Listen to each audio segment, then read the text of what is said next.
Bonjour à tous, c'est Gilliane, je suis l'hôte du système Zeliana. Je ne sais pas si j'ai un alter en co-conscience ou en co-front maintenant. Et si je réfléchis, j'ai l'impression que j'ai quand même Isabelle pas très loin. Et c'est pas étonnant parce que Isabelle, c'est notre protectrice principale et elle est souvent là. Donc elle a peut-être de l'influence sur mon comportement, ma voix ou des choses comme ça, par rapport à d'habitude. Je suis une étudiante en 3e année de licence en sciences biomédicales à l'Université de Paris. J'ai comme matière majeure les neurosciences et je veux d'ailleurs devenir chercheur en neurosciences et je candidate du coup pour les masters de neurosciences. Donc l'année prochaine, je rentrerai certainement en master de recherche en neurosciences. Par conséquent, il y a énormément de personnes qui sont venues vers moi en me demandant comment je fais pour gérer mon TDI et mes études. Comment est-ce que c'est possible de faire sa vie quand on a un TDI? Du coup, je viens aujourd'hui vous expliquer comment moi je fais personnellement. Je fais plein de choses dans ma vie, je suis pas juste une étudiante en 3e année de licence, on va dire lambda, dans le sens où je suis co-gérante d'une association de ma fac, co-gérante du Club Science, entre autres.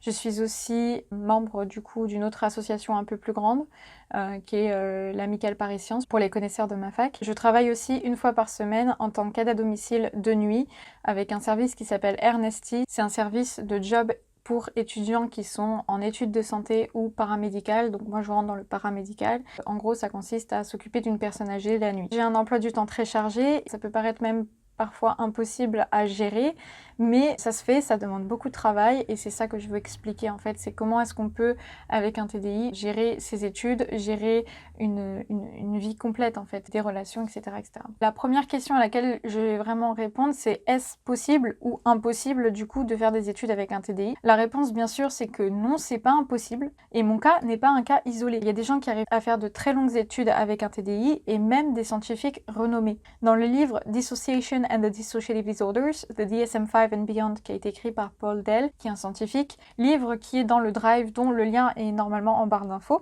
Richard Kluft rapporte page 599 du livre le cas d'une chercheuse reconnue ayant un post-doctorat et étudié dans l'une des plus grandes universités des USA, qui est bien sûr anonymisée dans le livre.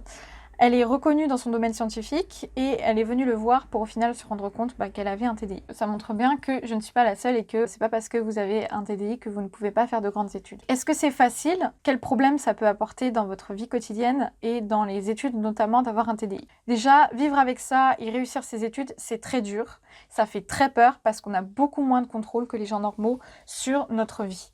Tout simplement. Une des choses, c'est que je ne peux pas faire autrement que de faire confiance à tout le monde dans mon système pour que le travail soit fait en temps et en heure. Moi, je dois me débrouiller en tant qu'hôte pour assurer que ce travail soit fait quand moi, j'ai le pouvoir sur le corps et que je fronte. L'une des premières choses qu'on doit gérer par rapport à quelqu'un de normal, c'est la dissociation, qui nous fait oublier ou qui fait qu'on est incapable de se concentrer pendant certains cours. On doit gérer l'amnésie possible sur les cours que les autres alters ont fait. Moi, j'ai une amnésie sur ce qu'Isabelle fait, et on est toutes les deux à gérer les cours. Personnellement, dans mon système, on est deux à gérer les cours. Il a fallu trouver une organisation pour qu'on soit sûr de fronter toutes les deux pendant les examens, parce que vous imaginez bien que je ne peux pas réussir un examen si je ne me souviens pas de ce que Isabelle a fait et que Isabelle a révisé la moitié des cours. Ça va juste pas être possible. Si c'est pas Isabelle et moi qui frontons pendant ces examens-là, les autres alters qui sont à notre place n'auront pas forcément l'étendue de nos connaissances et on aura certainement une mauvaise note à ces examens et on pourra rien y faire. C'est comme ça.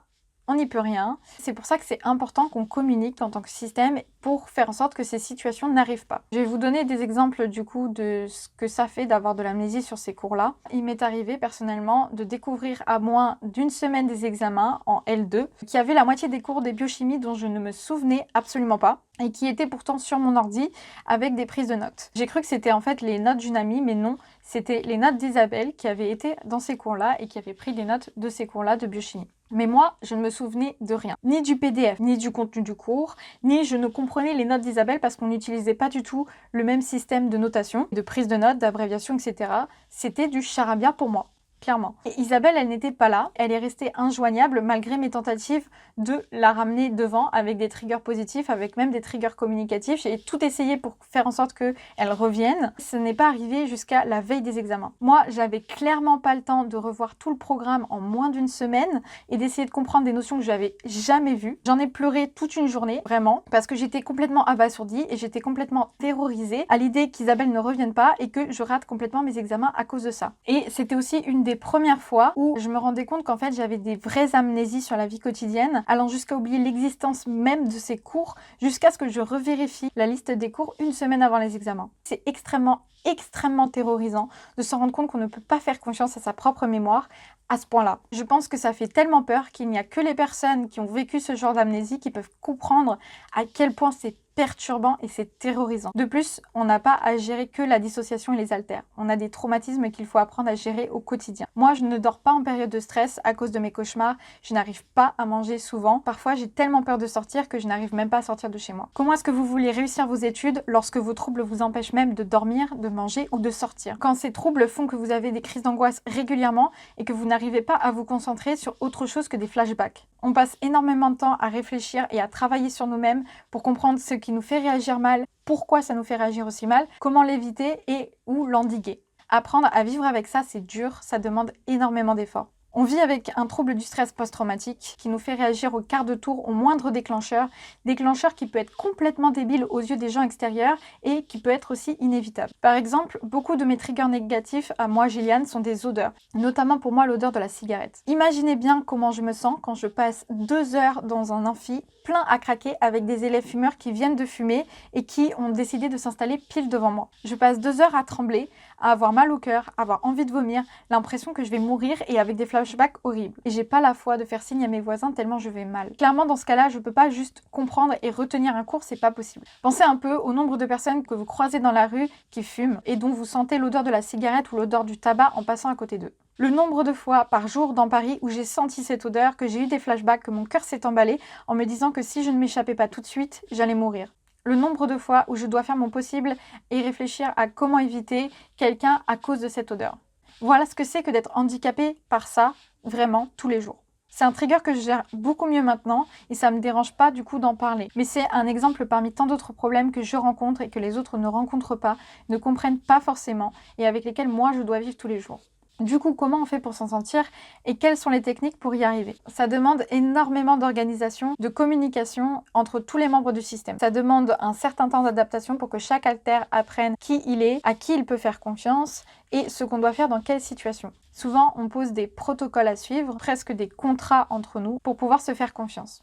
Il y a tout un apprentissage à faire autour de la gestion du temps, la gestion du travail, la gestion des moments de repos ou encore la gestion de nos propres limites. Nous, on passe notre temps à faire des listes de choses à faire et à se donner des objectifs. Moi et Isabelle, on est très organisés et on ne peut pas se permettre de faire autrement. Sinon, en fait, tout le monde s'y perd. On met toujours nos affaires au même endroit, on montre bien à chaque alter où et quoi. On garde notre emploi du temps accessible et on fait attention à ce que chaque alter sache où aller chercher les informations pour nos prochains rendez-vous importants, nos avancées, les travaux qui restent à rendre, etc.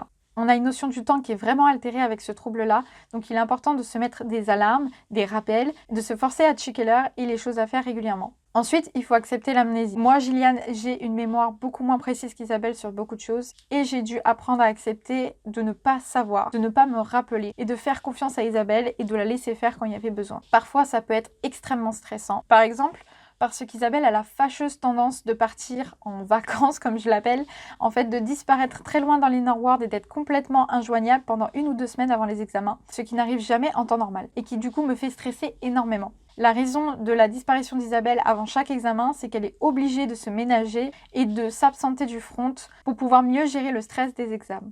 Si elle se surmène plus en frontant avant les examens, elle a plus de chances de péter des câbles et de ne pas pouvoir m'aider le jour J. Nous, ça nous a beaucoup aidé d'avoir des accommodations scolaires qu'on a pu avoir grâce à notre psychiatre. Par exemple, nous, on a un tiers-temps, donc ça veut dire qu'on a un tiers de temps en plus pour toutes les épreuves. Ça nous permet d'avoir plus de temps et donc d'être moins stressé et donc d'être moins dissocié lorsqu'on passe les examens. On a plus de chances, si on dissocie, d'avoir le temps de se reprendre et de pouvoir finir quand même l'examen. Ensuite, on a dans nos accommodations la possibilité d'accéder à tous les cours enregistrés en ligne, ainsi que tous les supports de cours. Ça permet de revoir chaque cours quand je veux, si j'en ai besoin, de pouvoir demander les diaporamas au professeur et ainsi de pouvoir travailler quand moi je peux, malgré les moments de dissociation, malgré les moments où je suis triggered et du coup, malgré les moments où je devrais être en cours et je ne peux pas y aller. Aussi, j'ai une dispense d'assiduité pour certains TD qui me permet de ne pas avoir à justifier mes absences, notamment à chaque fois que je ne vais pas bien parce que je fais une crise de dissociation, une crise d'angoisse, des crises de flashback et que je décide de ne pas aller en cours pour me reposer.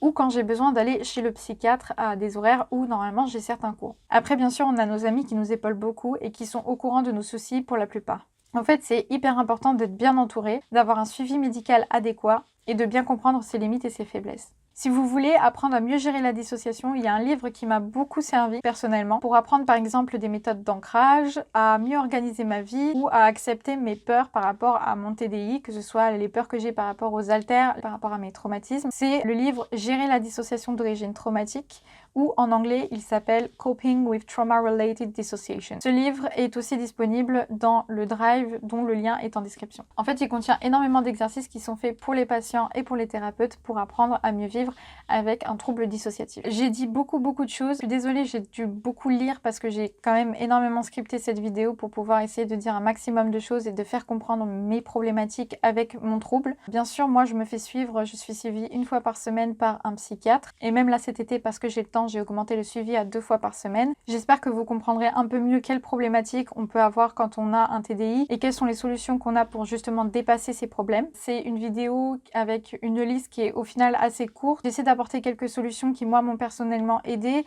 mais certainement qu'il y en a plein d'autres que je ne connais pas forcément ou dont je me rends pas forcément compte que je mets en place au quotidien. Ce que je voudrais que vous reteniez de cette vidéo, c'est que les 3 choses importantes sont vraiment l'organisation que vous pouvez avoir, la communication que vous pouvez avoir et l'utilisation des ressources autour de vous. Faire en sorte de s'organiser le mieux possible, de comprendre vos faiblesses, vos techniques d'apprentissage. Les techniques d'apprentissage entre les haltères aussi, elles peuvent varier. Isabelle, elle est un peu plus visuelle que moi. Je suis beaucoup plus kinesthétique que certains autres haltères aussi, donc on a différentes manières de retenir les choses. Il faut aussi se mettre d'accord sur des manières de faire des abréviations, prendre des notes, etc. Parce que si on s'était pas mis d'accord, Isabelle et moi, comme vous voyez, on serait encore en train de pas comprendre les notes de chacune. Avoir de l'amnésie avec certains de vos haltères n'empêche pas que vous pouvez faire des études. Il va falloir vous mettre d'accord tous ensemble pour décider de qui gère les études et comment il gère les études. Je ferai prochainement une autre vidéo pour vous expliquer mon parcours scolaire, puisque ce sera une vidéo à part entière, et vous expliquer ce que chacun de mes haltères pense de mes études. Je parlerai plus de ces sujets-là dans cette prochaine vidéo-là et pas dans celle-ci,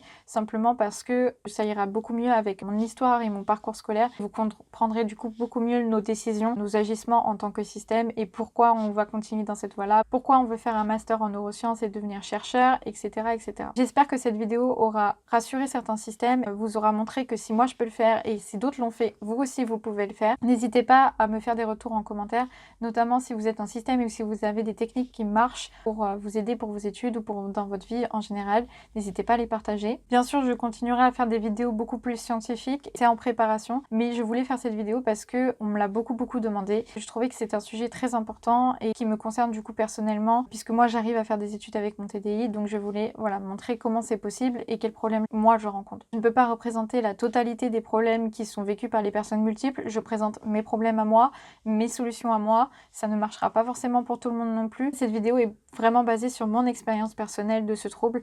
Voilà, je vous souhaite à tous une très bonne journée ou une très bonne soirée et du coup je vous dis à la prochaine vidéo.